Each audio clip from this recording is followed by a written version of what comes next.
قرآن مجید کی سب سے بڑی حجم کے اعتبار سے صورت ہے جو 40 آیات پر 40 رکوعات پر مشتمل ہے، اور یہ مدینہ المنورہ میں حضور علیہ السلام کے قلب اطہر پر نازل ہوئی، اور اس صورت کا آغاز حروف مقطعات سے کیا جا رہا ہے۔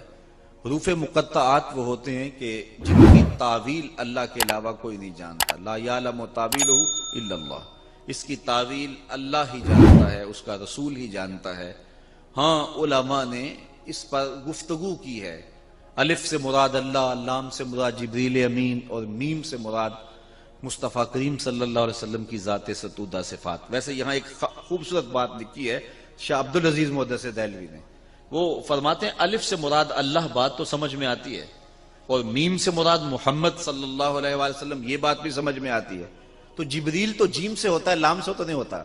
تو یہ جو علماء فرماتے ہیں الف سے مراد اللہ ہے، لام سے مراد جبریل ہے، میم سے مراد محمد صلی اللہ علیہ وآلہ وسلم ہے، تو یہ باقی دو چیزیں تو سمجھ میں آ گئیں، لیکن جبریل تو جیم سے ہوتا ہے، لام سے تو نہیں ہوتا۔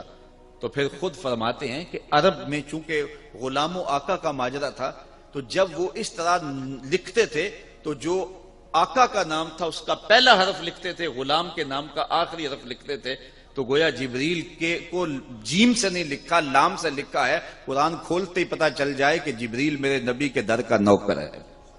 تو یہاں یہ فکر کہ جبریل استاد تھا، معلم تھا اور حضور شاگرد تھے، اس کی نفی قرآن کھولتے ہی ہو گئے کہ اس کو جیم سے نہیں لکھا گیا، اس کو لام سے لکھا گیا ہے۔ تو کہا الف لام میم ذالک الکتاب لا ریب فیہ، یہ وہ بابرکت بلند رتبہ کتاب قرآن مجید ہے جس میں کوئی شک نہیں۔ دنیا کی کوئی کتاب آپ کو نہیں ملے گی، بڑے سے بڑا مصنف بھی، جو بڑا کہنہ مشق مصنف ہو، وہ بھی کتاب لکھنے کے بعد کتاب کے شروع میں، آغاز میں یا اس کے آخر پہ لکھتا ہے کہ اس میں کسی قسم کی کوئی کمی کوتاہی پائیں، کوئی سقم پائیں تو مجھے آگاہ کر دیں تاکہ آئندہ ایڈیشن میں اس کی اصلاح کی جا سکے۔ تو بڑے سے بڑا مصنف بھی یہ دعویٰ نہیں کر سکتا کہ میری کتاب اغلاط سے پاک ہے، یہ واحد قرآن ہے، قرآن کھولتے ہی پہلے دعویٰ ہے، اس میں کوئی شک ہے ہی نہیں ہے، اور یہ صرف قرآن مجید کا اعزاز ہے۔ امام شافعی علیہ رحمہ نے ایک جز لکھا اور پھر اپنے شاگرد کو کہا کہ میرے سامنے اس کو پڑھو، تو انہوں نے جب پڑھا تو اس کی کئی غلطیوں پر متنبہ ہوئے، تو کہا اس کو یوں بدل دو، اس کو یوں بدل دو، یوں بدل دو۔ پھر دوسرے دن فرمایا کہ اب تبدیلی کے بعد دوبارہ پڑھو۔ تو جب دوبارہ آپ کے سامنے وہ کتاب پڑھی گئی تو امام شافعی فرمانے لگے کہ اس لفظ کی جگہ یہ لفظ ہوتا تو زیادہ اچھا تھا، یہاں سے تبدیلی کرو، یہاں سے تبدیلی کرو، یہاں سے تبدیلی کرو۔ تو اس نے تبدیلی کی، تو اگلے دن جب پھر پڑھی گئی تو پھر نئی غلطیوں پر آپ آگاہ ہوئے۔ کہتے ہیں وہ کتاب امام شافعی کے سامنے 70 مرتبہ پڑھی گئی، اور ہر بار کسی نئی غلطی سے آگاہ ہوتے۔ پھر جب اتنی مرتبہ پڑھی جا چکی تو امام شافعی اپنے شاگرد سے کہنے لگے داؤ اسے چھوڑ دے، یہ حق شافعی کی کتاب کو نہیں ہے کہ اس میں کوئی شک نہ ہو، اس میں کوئی غلطی نہ ہو اور امکان نہ ہو، یہ حق صرف اللہ کی کتاب قرآن مجید کو ہی حاصل ہے کہ یہ کتاب کھولتے ہی یہ دعویٰ موجود ہے کہ اس میں کوئی شک نہیں ہے، لا ریب فیہ۔ تو یہاں لا نفی جنس کے لیے ہے کہ یعنی مطلق کوئی بھی اس کے اندر شک ہے ہی نہیں، نفس کتاب میں کوئی شک نہیں۔ اگر کسی کے ذہن میں شک ہو وہ ایک امر آخر ہے، اور وہ آگے چل کے سورہ بقرہ میں ارشاد فرمایا گیا کہ جو ہم نے اپنے عبد خاص پہ اتارا اس میں اگر تمہیں شک ہے تو اس کی مثل ایک صورت لا کے دکھاؤ۔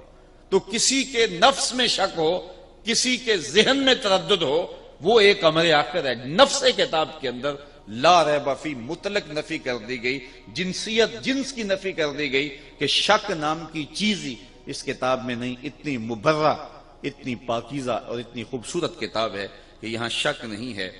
ہدی للمتقین، اور یہ کتاب ہدایت ہے ڈر والوں کے لیے۔ جو متقی ہے، تقوی کا لفظ جو ہے وہ قرآن مجید میں تقریباً 33 دفعہ موجود ہے، اور یہ لفظ ایسا ہے جس سے ہر دینیات کا طالب علم اچھی طرح سے آشنا ہے۔ ہم نے جو ہی ہوش سنبھالا ہے ہم تقوی کے لفظ سے جو ہے وہ آگاہ ہیں، اور ہمیں تقوی کا جو ہے وہ ایک سطحی سا مفہوم بھی اچھی طرح سے ازبر ہے کہ تقوی سے مراد کیا ہے۔ تو اس پر علماء نے بہت کچھ لکھا بھی ہے، اور یہ قرآن مجید کا اہم موضوع بھی ہے، اور تقوی کا حاصل ہونا یہ مومن کی زندگی کا مقصود بھی ہے۔ تو اس تقوی کو سمجھ لینا چاہیے کہ یہ تقوی کیا ہے، اور تقوی کے حاملین ہی متقی کہلاتے ہیں، تو متقیوں کے لیے یہ کتاب سراپا ہدایت ہے۔ تو اس پر اہل علم نے بہت کچھ لکھا۔ کسی نے کہا کہ نیکنے کے بعد جو طبیعت کے اندر ایک تذبذب ہوتا ہے کہ میری نیکی قبول ہوئی ہے یا نہیں ہوئی، تو اس کا نام تقوی ہے۔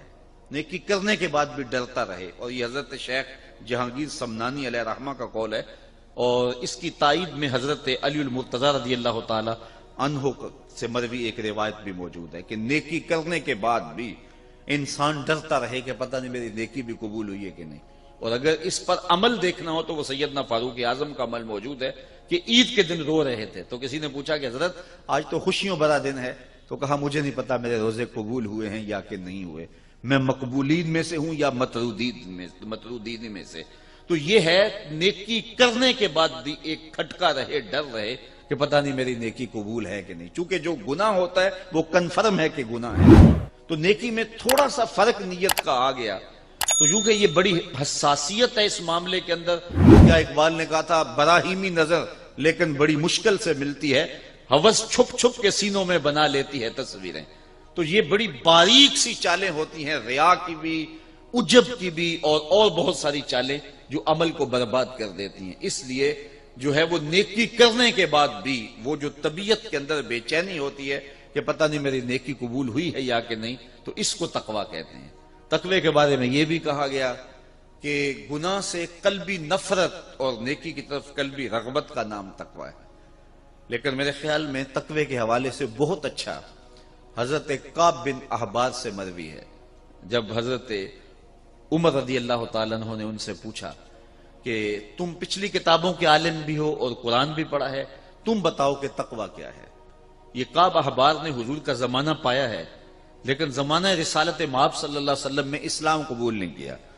حضور علیہ السلام کے وصال کے بعد انہوں نے اسلام قبول کیا، تو گویا وہ حضور کی زیارت تو انہوں نے کی ہے لیکن صحابی نہیں بنے، تو اس لیے تابعین میں سے ہیں، لیکن پچھلی کتابوں کے عالم تھے، اور پھر جب اسلام کو پڑھا تو پھر اسلام کے بھی عالم ہوئے۔ تو یہ بڑے اہم شخص تھے اس اعتبار سے، اور صحابہ ان سے کچھ امور کے اندر رجوع کرتے تھے۔ تو حضرت عمر نے ان سے پوچھا کہ تم نے پچھلی کتابوں کو بھی پڑھا ہے اور اسلام کو بھی پڑھا ہے، تو تم بتاؤ کہ تقوی کیا ہے۔ تو کعب احبار نے سوال کرنے پر حضرت عمر سے کہا کہ کبھی آپ ایسی وادی سے گزرے ہیں جہاں خاردار جھاڑیاں ہوں؟ تو حضرت عمر نے کہا ہاں کئی مرتبہ گزرا ہوں۔ تو کہا کہ پھر تم نے کیا کیا؟ تو حضرت عمر نے کہا کہ میں نے کپڑے سمیٹ لیے کہ جھاڑیوں سے گزر رہا ہوں، کو کانٹا میرے دامن سے الجھ نہ جائے اور میرا لباس تار تار نہ ہو جائے۔ تو حضرت کعب احبار کہنے لگے فضا کا تقوی، تقوی بھی یہی ہے کہ دنیا سے یوں گزر جاؤ کہ کوئی کانٹا تمہارے دامن سے الجھ نہ جائے اور تمہیں داغدار نہ کر دے۔ گناہوں سے بچ بچ کے زندگی گزارنے کا نام تقوی ہے۔ تمام عمر طوفان سے کھیلتے گزری، نیا کے ڈوبنے کا ڈر بھی رہا۔ تو ساری زندگی یوں ہی گزرتی ہے، اور مومن وہ صوفیہ فرماتے دنیا میں اس طرح رہو جس طرح کشتی پانی میں رہتی ہے، پانی میں رہتی ہے لیکن اپنے اندر پانی نہیں آنے دیتی۔ کشتی پانی میں رہے تو خیر ہے، لیکن پانی کشتی میں آ جائے تو کشتی کو لے ڈوبتا ہے۔ تم دنیا میں رہو، دنیا تمہارے اندر نہ رہے۔ تو اگر بندہ دنیا میں رہے تو خیر ہے، لیکن دنیا بندے کے اندر اتر آئے تو ابو نعیم الاصفہانی کا فتویٰ سنیے، حلیہ میں لکھتے ہیں من نظر الی الدنیا نظر الحب اخرج اللہ تعالی من قلبہ نور الیقین والزہد۔ جو دنیا کو محبت کی نظر سے دیکھتا بھی ہے، اللہ اس کے دل سے زہد اور تقوی کے نور کو کھینچ لیتا ہے، تو اس کے پلے کچھ رہتا نہیں ہے۔ اس لیے ہمارا مقصود رضا الہی ہے، اور اسی کے لیے ہمیں کوشش ہونی چاہیے، اور اس کے لیے ہم اپنے تزکیے کی طرف متوجہ ہوں۔ سویر سے لے کر شام تک جب ہمارا وظیفہ ہی دنیا بن جائے گی تو ہمارا اندر باطن لٹ جائے گا، بے چینی، اضطراب اور بے سکونی پھر وہ کبھی بھی نہیں مٹنے پائے گی۔ اس کے ہم بڑے مداوے کریں گے، لیکن اصل جب دنیا کی محبت دلوں میں راسخ ہو جاتی ہے تو پھر جو ہے وہ یہ دل بنایا ہی اللہ تعالیٰ نے اپنی یاد کے لیے ہے، اور وہ گوارا نہیں کرتا اس کے اندر کسی اور کی محبت ہو۔ تو صوفیہ نے یہ بڑا خوبصورت نسخہ دیا کہ دنیا میں اس طرح رہو جس طرح کشتی پانی میں رہتی ہے، پانی میں رہے گی، خود بھی تیرے گی، اوروں کو بھی ترائے گی، لیکن پانی اگر اندر آ گیا تو باقیوں کو بھی لے ڈوبے گی اور خود بھی ڈوب جائے گی۔ تو اس لیے تقوی یہ ہے کہ انسان جو ہے وہ دنیا کے اندر حزم و احتیاط کے ساتھ زندگی گزارے، اس کے دامن سے گناہ کا کوئی جو ہے وہ کانٹا نہ اپلجھے جو اس کے دامن کو تار تار کر دے۔ تو جو متقی ہیں اللہ تعالیٰ نے قرآن مجید کو سراپا ہدایت ان کے لیے بنایا ہے۔ یہاں قرآن مجید جو ہدایت ہے اس کے لیے لفظ مصدر استعمال کیا ہے، ہدن مصدر استعمال کیا گیا ہے۔ تو مصدر کا استعمال کرنا، اس کے معنی کی کثرت کو بیان کرنا مقصود ہے کہ یعنی سراپا ہدایت ہے، سراسر ہدایت ہے ان کے لیے جو متقی ہیں۔ اب متقی کون ہیں ان کی کچھ صفات کا یہاں ذکر کر دیا تاکہ لوگوں کے لیے سمجھنا آسان ہو کہ تقوی کا حصول جو کہ مقصود ہے ایک مومن کی زندگی کا، وہ کیسے حاصل کیا جائے تقوی۔ تو اس کی پہلی شکل یہ بیان کی، الذین یؤمنون بالغیب، وہ جو بن دیکھے مانتے ہیں۔ یعنی متقی وہ ہیں کہ جن کا ایمان بن دیکھے ہے۔ دیکھ کر کے مان لینا یہ کمال نہیں ہوتا۔ وہ تو آپ جانتے ہیں کہ جب ڈوب رہا تھا فرعون تو اس نے اس وقت کہا تھا آمنت برب موسیٰ، میں موسیٰ کے رب کو مان گیا، لیکن اس کا یہ ماننا معتبر نہ ہوا۔ تو ایمان جو ہے وہ بالغیب ہے، بن دیکھے جو چیز مان لی جائے، تصدیق کر لی جائے جس چیز کی، تو اس کو ایمان کہا جاتا ہے۔ تو یہ پہلا وصف بیان کیا گیا متقیوں کا کہ جو بن دیکھے مانتے ہیں، اور ایمان نام ہی بن دیکھے ماننے کا ہے۔ مجھے پھر وہ بہلول یاد آ گیا، یہ مجذوب تھا اور سڑک کے کنارے بہلول بیٹھ کے اپنے پاؤں پر مٹی کے گھروندے بناتا تھا اور انہیں مسمار کر دیتا تھا۔ یہ جس طرح بچے کو گلی میں ریت پھینک جائیں تو وہ اپنے پاؤں پہ گھروندے بنا کے ان کے گرا دیتے ہیں، تو یہ بھی اسی شغل میں لگا ہوا تھا۔ تو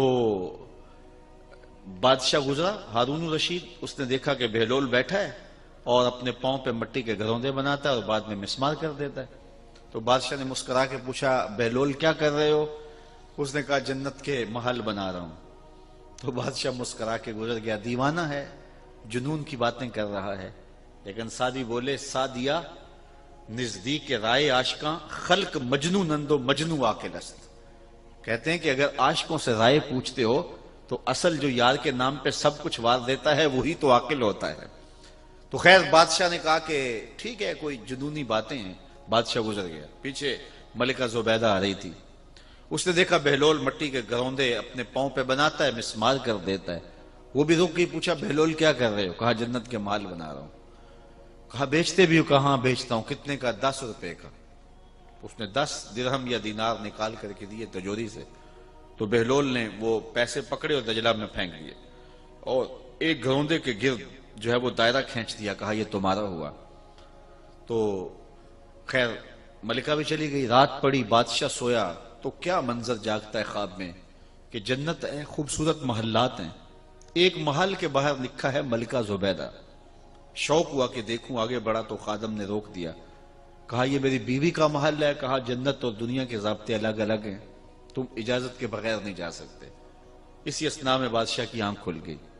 جب آنکھ کھلی تو بے چین ہو گیا، اس نے اپنی بیوی کو جگایا، بیدار کیا، کہا کہ میں تیرے نام کا جنت میں یوں محل دیکھا ہے، تو نے کون سا کوئی خاص نیک عمل کیا ہے؟ اس نے کہا وہی معمول کی نمازیں روزے، کوئی خاص عمل تو نہیں ہے کہ جو میں نے کیا۔ ہاں مجھے یاد پڑا، کل میں گزر رہی تھی، دجلہ کا کنارہ تھا، دنیا جسے مجنون کہتی ہے، وہ بہلول وہ مٹی کے گھروندے بناتا تھا اور کہتا تھا یہ جنت کے محل ہیں۔ 10 درہم میں ایک گھروندہ میں نے خرید لیا تھا۔ میں نے کہا 10 درہم کیا ہوتے ہیں؟ تو اس نے دائرہ کھینچ کے کہا تھا یہ جنت کا محل ہے، ہو نہ ہو یہ وہی محل کیوں نہ ہو۔ بادشاہ کہنے لگا سر پکڑ کے وہ تو مجھے بھی کہتا تھا، لیکن میں دیوانے کی بات سمجھ کے گزر گیا۔ اگلے دن بادشاہ قصدن وہاں سے گزرا اور دل میں تھا کہ آج بہلول پھر اسی شغل میں مل جائے۔ تو بہلول واقعی مٹی کے گھروندے بنا رہا تھا اور پھر ہاتھوں سے مسمار کرتا چلا جا رہا تھا۔ تو ہارون الرشید رک کے کہنے لگا کہ بہلول کیا کر رہے ہو؟ اب دل دھڑک رہا ہے کہ کل والا جواب ہی ملے تو کیا خوب ہو۔ تو بہلول نے کہا جنت کے محل بنا رہا ہوں۔ بادشاہ کا دل تھوڑا سا سکون میں آیا تو کہا آپ بیچتے بھی ہو؟ کہا ہاں بیچنے کے لیے بنا رہا ہوں۔ کہا کتنے کا؟ کہا آدھی حکومت لگے گی۔ کہا کل تو 10 درہم کا میری بیوی نے خریدا، کہا اس کے لیے آج بھی 10 درہم کا ہے۔ تو کہا میرے لیے اتنا مہنگا کیوں؟ کہا تو دیکھ کے جو آیا ہے۔ الذین یؤمنون بالغیب، جو بن دیکھے سودے کرتے ہیں. تو کہا یہ تقوی والوں کی علامت ہے. اور یہاں میں آپ کی خوشی کے لیے حضور کا ایک فرمان بھی سناتا ہوں. حضور نے فرمایا طوبی لمن رآنی وآمن بی، اس شخص کو مبارک ہو جس نے مجھے دیکھا اور میرے اوپر ایمان لایا. چاند پھٹتے ہوئے دیکھا، سورج واپس آتے ہوئے دیکھا، کنکروں کو کلمے بولتے دیکھا، درختوں کو سلامیاں دیتے دیکھا. اس شخص کو مبارک ہو. وہ بدبخت ہے کہ کنکروں کو کلمے پڑھتے ہوئے دیکھ کر بھی نہیں مانے، لیکن تم نے مان لیا. کہا تمہیں تمہارے ایمان لانے کی میں ایک مبارک دیتا ہوں. طوبی لمن رآنی وآمن بی، اس شخص کو مبارک ہو جس نے مجھے دیکھا اور میرے اوپر ایمان لایا. وطوبی 7 مرات من لم یرانی وآمن بی، اور جنہوں نے مجھے دیکھا بھی نہیں ہوگا پھر بھی مانیں گے، ان کو 7 مبارک ہیں. الذین یؤمنون بالغیب، جو بن دیکھے سودے کرتے ہیں. اچھا یہاں ایک سوال کھڑا ہو جاتا ہے، اس کا جواب دینا چاہوں گا، اور اس میں بڑی باتیں ہیں کہ جب یہ ایمان ہوتا ہی بالغیب ہے تو پھر حضور علیہ السلام کو جن صحابہ نے مانا ہے تو حضور کو تو دیکھ کے مانا ہے، تو پھر حضور پر ایمان بالغیب تو نہ ہوا. حضور کو تو دیکھ کے ایمان لائے نا. تو ایمان ہے الذین یؤمنون بالغیب، وہ جو بن دیکھے مانتے ہیں. تو صحابہ نے تو حضور کو دیکھا، تو پھر حضور پر ایمان کس معنی میں ہوا؟ تو یہاں اگر آپ کی توجہ ہو تو 2 جملوں میں یہ بات کہنا چاہتا ہوں کہ انہوں نے حضور کو دیکھا، اس میں کوئی شک نہیں، لیکن حضور کے ہاتھوں کو دیکھنے کا نام ایمان لانا نہیں ہے. ہاتھوں میں ید اللہ کی طاقت کو ماننے کا نام ایمان ہے، اور وہ غیبی وصف ہے. آنکھوں کو ماننے کا نام ایمان نہیں ہے، آنکھوں میں ما ذاق کی قوت کو ماننے کا نام ایمان ہے. سینے کو ماننے کا نام ایمان نہیں ہے، سینے میں علم نشرہ کے جلووں کو ماننے کا نام ایمان ہے. بازوؤں کو ماننے کا نام ایمان نہیں ہے. وہ تو ابو جہل بھی جانتا تھا یہ بازو ہیں، لیکن بازو میں ما رمیت کی طاقت کو ماننے کا نام ایمان ہے. اسی طرح کانوں کو ماننے کا نام ایمان نہیں ہے، کانوں کی سماعتوں کو ماننے کا نام ہے. انی ارا ما لا ترون واسمع ما لا تسمعون، کہا جو میں دیکھتا ہوں تم نہیں دیکھتے، جو میں سنتا ہوں تم نہیں سنتے ہو.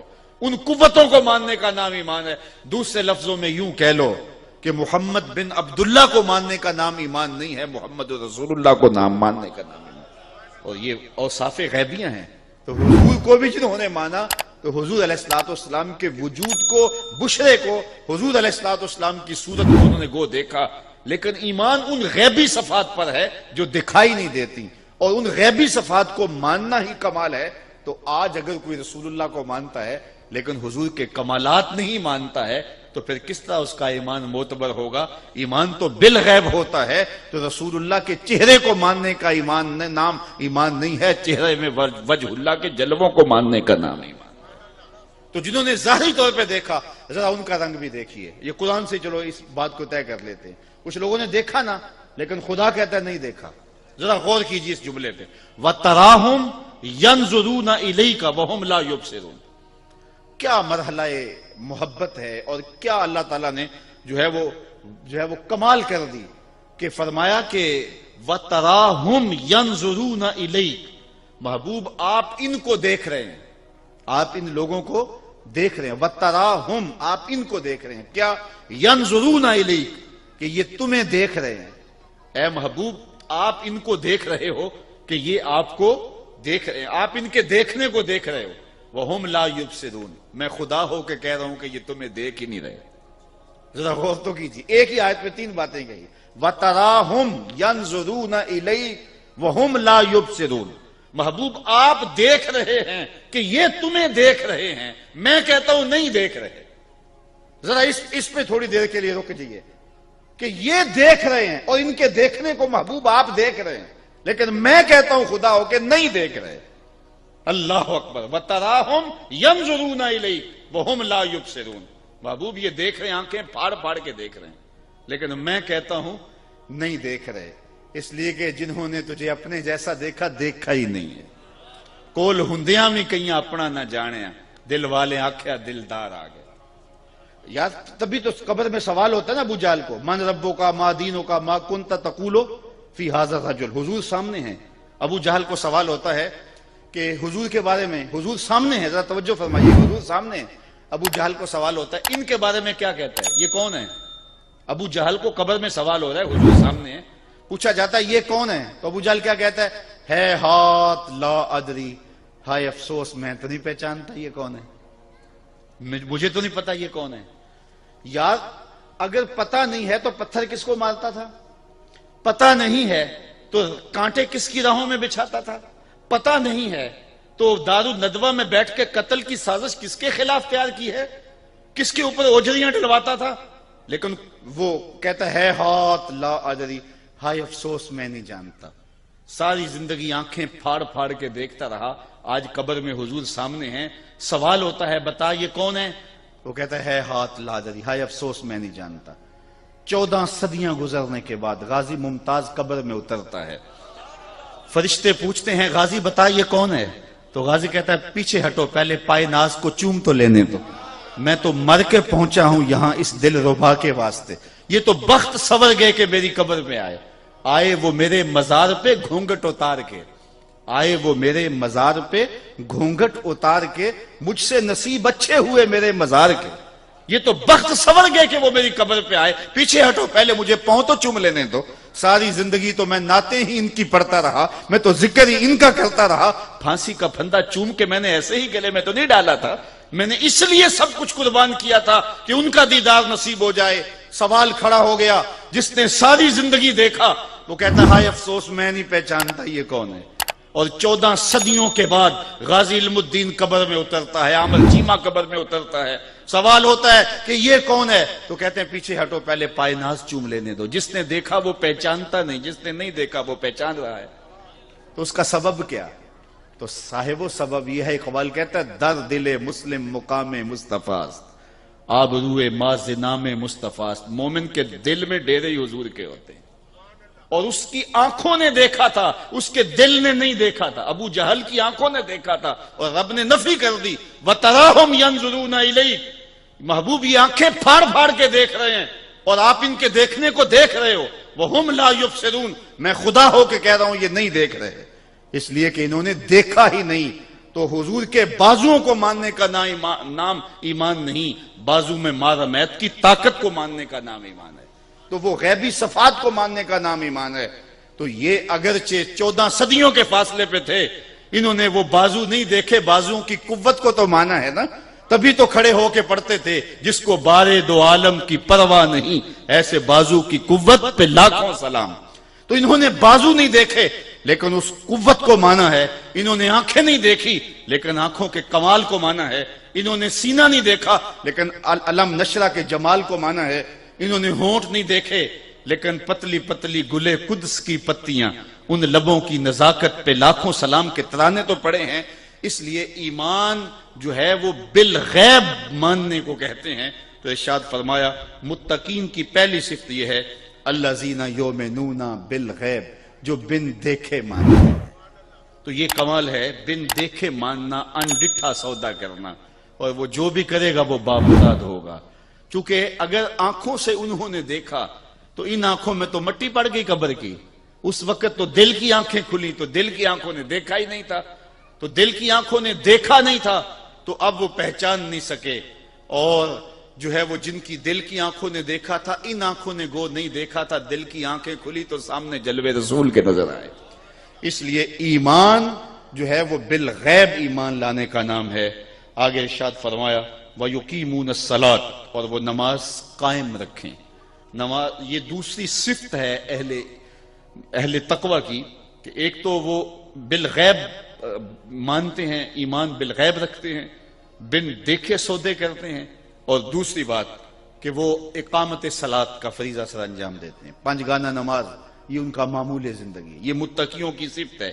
پہلی صفت کا تعلق اعتقادات سے ہے، اب دوسری صفت کا تعلق جو ہے وہ عبادات سے ہے، اور عبادت بدنیہ سے ہے، کہ وہ 5 گانا نماز شعار زندگی رکھتے ہیں، اقامت صلاۃ کا مفہوم اچھی طرح سمجھتے ہیں، اور ان کی پیشانیاں رب کے حضور جھکتی ہیں۔ کتنے خوش نصیب لوگ ہوتے ہیں جنہیں رب کے حضور سجدہ میسر ہوتا ہے، اور کتنا بدبخت شخص ہوتا ہے جسے رب کے حضور سجدے کی توفیق نہیں ملتی۔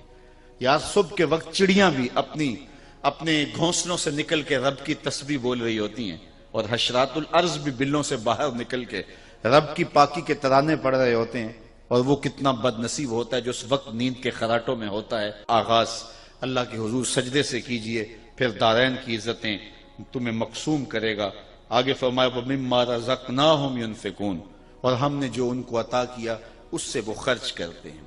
یہ عبادت مالی ہے، یعنی پہلے عبادت بدنیہ کا ذکر تھا صلاۃ سے، اب عبادت مالیہ کا ذکر کیا کہ وہ اپنے مال کو راہ خدا کے اندر خرچ کرتے ہیں، جو بھی ہم نے انہیں دیا اس سے خرچ کرتے ہیں۔ ویسے علماء تفسیر نے لکھا ہے کہ یہاں سے صرف مال ہی مراد نہیں ہے، بلکہ کسی کو علم دیا تو علم خرچ کرتا ہے راہ خدا میں، کسی کو صلاحیت سے نوازا گیا تو صلاحیت کو خرچ کرتا ہے راہ خدا میں، اس کو جو بخشا گیا، اصل رسوخ دیا گیا ہے، اس کو جو ہے وہ صلاحیت دی گئی ہے، اس کو علم کا نور دیا گیا ہے، اس کو جو بھی دیا گیا ہے اس کو راہ خدا میں خرچ کرتا ہے۔ لیکن عمومی طور پہ یہاں سے مال مراد لیا گیا ہے کہ اللہ نے اس کو جو دیا ہے اس سے وہ خرچ کرتا ہے، یعنی اللہ کے دیے سے خرچ کرتا ہے۔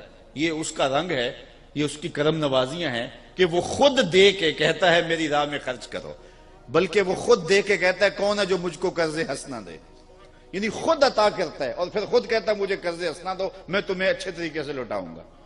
اور دینے والوں نے بھی راہ خدا میں جب دیا تو حد کر دی۔ ابو دہدا ایک صحابی ہیں، جب یہ آیت تھی نا من ذا الذی یقرض اللہ قرضا حسنا، کہ کون ہے جو اللہ کو قرض حسنہ دے، تو انہوں نے حضور کا ہاتھ پکڑ لیا اور کہا حضور کیا اللہ نے واقعی ہم سے قرضہ مانگا ہے؟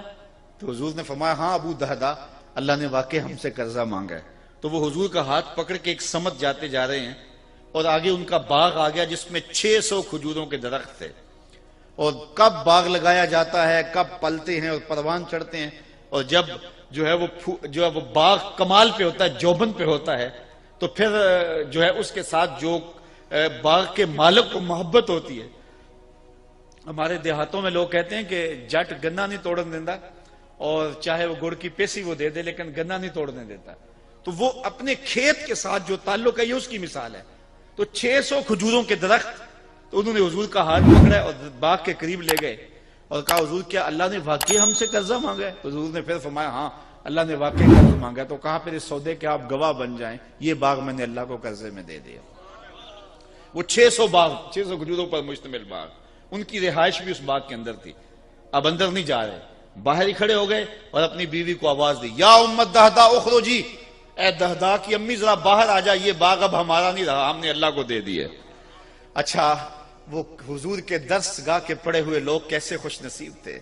اس خاتون نے یہ نہیں کہا کہ ابو دہدا کیا غضب ڈایا ہے، بچوں کو لے کے کدھر جائیں، اس نے جلدی جلدی سامان سمیٹا، بچوں کو باہر لیا اور حضور کے سامنے آ کھڑی ہوئی اور ابو دہدا سے مخاطب ہو کہنے لگی یا ابا دہدا رابحہ بیعو کا، اے ابو دہدا تو نے بڑا ہی نفع والا سودا کر لیا ہے، تو نے بڑا ہی نفع والا سودا کر لیا ہے۔ وہ بابا اشفاق مرحوم نے کہا تھا کہ اللہ کی راہ میں دو، تم نے اللہ کے دیے ہوئے سے دینا ہے، کون سا اپنی طرف سے دینا ہے؟ تو کہا وَمِمَّا رَزَقْنَاهُمْ يُنْفِقُونَ، جو ہم نے دیا اس سے وہ خرچ کرتے ہیں، اللہ کے دیے سے جب وہ راہ خدا میں خرچ کرتے ہیں۔ میرے والد گرامی فرمایا کرتے تھے، ہمارے دیہاتوں میں شاید آپ کے یہاں بھی ہو، پہلے کنویں ہوتے تھے جن سے پانی نکال کر کے ہم کھیتوں کو سیراب کیا کرتے تھے، بعد میں ان کی جگہ ٹیوب ویل آ گئے تو وہ کنویں بند نہیں کیے گئے، دیر تک وہ موجود رہے ہیں، لیکن ان سے لوگوں نے فائدہ حاصل کرنا چھوڑ دیا اور وہ ٹیوب ویل کے ذریعے سے پانی لینا شروع کر دیا، تو وہ کنویں بند نہیں ہوئے تھے، دیر تک وہ کنویں رہے، لیکن ہم جاتے تھے کنویں پر تو دور تک پانی نظر آتا تھا، بہت نیچے، اور وہ بھی گدلا میلا سا پانی۔ تو بزرگ فرمایا کرتے تھے کہ یہ کنویں جب تک فیض باہر دیتے تھے اللہ نیچے سے بھی انہیں سوتے دیتا تھا، اور جب انہوں نے باہر دینا چھوڑ دیا اللہ نے بھی دینا چھوڑ دیا۔ تو جب تم راہ خدا میں خرچ کرتے رہو گے اللہ تمہیں عطا کرتا رہے گا، اور جب تم دینا چھوڑ دو گے تو پھر تمہارے لیے بھی مشکلات کھڑی ہو جائیں گی۔ تو راہ خدا میں دینے سے مال گھٹتا نہیں ہے۔ حضور نے حضرت ابو کبشہ الانماری رضی اللہ تعالیٰ عنہ سے ایک روایت ہے، حضور نے 3 باتیں قسم کھا کے کہیں اور 4 باتیں بغیر قسم سے کہیں، اور جو 3 چیزیں حضور نے قسم کر کے کہیں ان میں سے ایک یہ تھی ما نقص مال عبد من صدقہ، کہ بندے کا مال صدقے سے نہیں گھٹتا۔ حضور فرمایا اس پر محمد قسم کرتا ہے، مجھ سے قسم لے لو کہ صدقے سے مال کم نہیں ہوتا۔ تمہارا کیلکولیٹر کہتا ہے کہ 100 سے اتنے دیے تو اتنے کم ہو گئے، لیکن وہ کہتا پھر حضور فرماتا ہے مجھ سے قسم لے لو کہ صدقے سے مال کم نہیں ہوتا۔ دوسری بات حضور نے یہ ارشاد فرمائی کہ جب کوئی کسی کو معاف کر دے حضور فرمایا مجھ سے ضمانت لے لو، میں قسم دیتا ہوں اس کی عزت میں فرق نہیں آتا۔ اور تیسری بات حضور نے فرمائی، جو بندہ سوال کرنے لگ جاتا ہے تو اس کی محتاجی ختم نہیں ہوتی۔ تو یہ تین چیزیں حضور نے اللہ کی قسم کر کے کہیں۔ تو کہا وَمِمَّا رَزَقْنَاهُمْ يُنْفِقُونَ، وہ اللہ کے دیے ہوئے سے خرچ کرتے ہیں۔ اور پھر اس کے بعد پھر اعتقاد کی بات آئی، وَالَّذِينَ يُؤْمِنُونَ بِمَا أُنزِلَ إِلَيْكَ وَمَا أُنزِلَ مِن قَبْلِكَ وَبِالْآخِرَةِ هُمْ يُوقِنُونَ، اور وہ ایمان لائیں اس پر جو محبوب تمہاری طرف اترا نازل ہوا اور جو آپ سے پہلے اتارا گیا اس پر ایمان لائے اور آخرت پر یقین رکھیں۔ یہ متقیوں کی صفات ہیں کہ حضور پر جو نازل ہوا، حضور سے قبل جو نازل ہوا، حضور سے بعد کے نزول کی بات نہیں کی، اور یہ ختم نبوت پہ دلیل ہے کیونکہ حضور کے بعد نزول کا سلسلہ رک گیا۔ تو کہا آپ سے پہلے نازل ہوا یا آپ پر نازل ہوا، اور یہ بات بھی ذہن نشین رکھیں کہ حضور پر صرف قرآن ہی نازل نہیں ہوا، قرآن کے علاوہ اور بھی حضور کے سینے پہ بہت کچھ نازل ہوا۔ سنن نسائی کی روایت ہے، حضور نے فرمایا انما اوتیت القرآن ومثلہ معہ، مجھے قرآن دیا گیا اور قرآن جتنے اور علوم بھی میرے سینے میں اتارے گئے۔ اور فرمایا کہ قرب قیامت میں کچھ لوگ موٹے پیٹ والے پلنگ کے اوپر بیٹھ کے کہیں گے کہ جی جی حلال وہی ہے جو اللہ نے حلال کیا، حرام وہی ہے جو اللہ نے حرام کیا۔ حضور نے ارشاد فرمایا کہ مجھے قرآن اور قرآن جتنے اور علوم عطا کر دیے گئے، جس کو میں حلال قرار دے دوں وہ ایسی ہے جس طرح اللہ نے حلال قرار دے دیا، اور جس کو میں حرام قرار دے دوں وہ ایسا ہی ہے جس طرح اللہ نے حرام قرار دے دیا۔ حضور کو اللہ تعالیٰ نے اختیار فی شریعہ عطا فرمایا ہے، تو اس لیے فرمایا محبوب آپ پر جو بھی نازل ہوا، یہ صرف قرآن کی تخصیص نہیں ہے۔ اور پھر فرمایا جو آپ سے قبل نازل ہوا، نبیوں پر صحیفے اور کتابیں نازل ہوئیں، وَبِالْآخِرَةِ هُمْ يُوقِنُونَ، اور آخرت پر یقین رکھتے ہیں۔ آخرت پر حالانکہ پہلے ایمان کا ذکر ہو گیا تھا، یہاں آخرت کے یقین کو زیادہ جو ہے وہ وضاحت کے ساتھ بیان کیا گیا، وہ اس لیے کہ جو مشرکین تھے عقیدہ آخرت کے حوالے سے وہ تردد کا شکار تھے، توحید کے حوالے سے ان کا تصور تھا، اگرچہ جو ہے وہ اس کے اندر تعبیرات غلط کرتے تھے، اور رسولوں کے انتصاب کے حوالے سے جو ہے وہ انہیں معاملہ تھا، نفس رسالت کے منکر نہیں تھے، لیکن عقیدہ آخرت کا ڈٹ کے انکار کرتے تھے، اس لیے اس کو خاص طور پہ بیان کر دیا گیا اور لفظ یو کے نون کے ساتھ بیان کیا گیا کہ ان کا یقین بالکل کامل ہے، چونکہ جب قومیں یقین کامل سے تذبذب کی طرف لڑکتی ہیں تو پھر قومیں برباد ہو جاتی ہیں۔ علامہ اقبال نے ایک جگہ پہ کہا تھا کہ سن ہے تہذیب حاضر کے غلام، غلامی سے بدتر ہے بے یقینی۔ جب قومیں بے یقینی کی کیفیت میں چلی جاتی ہیں تو پھر ان کے پلے کچھ نہیں رہتا، وہ تذبذب قوموں کو مار دیتا ہے، اس لیے انہیں اپنے معتقدات پہ، اپنے عقائد پہ پختہ کامل اکمل یقین ہونا چاہیے، اور وہ یقین ان کی زندگی کے اندر، عمل کے اندر نکھار پیدا کرتا ہے۔ اولئک علی ھدی من ربہم، یہی وہ خوش بخت لوگ ہیں جو اللہ کی جانب سے ہدایت پر ہیں، واولئک ھم المفلحون، اور وہی لوگ مراد کو پہنچے ہوئے ہیں۔ ان آیات کے اندر اللہ تعالیٰ جل شانہ نے متقیوں کی صفت بیان کی، اور متقیوں کے لیے قرآن سراپا ہدایت ہے۔ اس کا یہ مطلب نہیں کہ قرآن باقیوں کے لیے ہدایت نہیں ہے، ایک ہے قرآن مجید کا سراپا ہدایت ہونا اور ایک ہے اس سے یہ ہدایت حاصل کرنا۔ قرآن مجید میں دوسرے مقام پہ فرمایا ھدی للناس، یہ تمام لوگوں کے لیے ہدایت ہے، جس طرح حضور سب لوگوں کے لیے نبی ہیں اور ساری انسانیت حضور کی امت ہے، لیکن اس کو امت دعوت کہتے ہیں، لیکن جنہوں نے حضور کی دعوت کو قبول کر لیا وہ امت اجابت کہلاتی ہے۔ تو ہم حضور کی امت اجابت ہے، اور جب امت کہا جاتا ہے تو امت اجابت مراد ہوتی ہے، لیکن یہ یہودی، یہ عیسائی، یہ بدھ مت، یہ دیگر جتنے لوگ ہیں یہ بھی میرے رسول کی امت ہیں، حضور ان کی طرف مبعوث کیے گئے ہیں، لیکن یہ امت دعوت ہیں، انہوں نے دعوت کو قبول نہیں کیا۔ تو قرآن مجید جو ہے وہ تمام بنی نوع انسان کے لیے ہدایت کا سرچشمہ ہے، لیکن ہدایت حاصل کون کرتے ہیں؟ جن میں تقوی کی دولت ہے، اور تقوی کون رکھنے والے لوگ ہیں؟ جن میں یہ اوصاف ہیں، یہ خوبیاں ہیں کہ ایک تو ایمان بالغیب رکھتے ہیں، اور دوسرا جو ہے وہ 5 گانا نماز کا اہتمام کرتے ہیں، اللہ کے دیے سے خرچ کرتے ہیں، اور ان کا اعتقاد رسول اللہ پہ جو نازل ہوا اور حضور سے قبل جو نازل ہوا پختہ ہے، اور یقینی اذعان اور ایمان کی دولت سے مالا مال ہیں، اور یہ ہدایت کی راہوں کے مسافر ہیں۔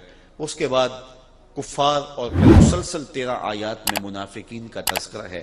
انشاءاللہ جب اگلے ماہ دوبارہ ہم اس موقع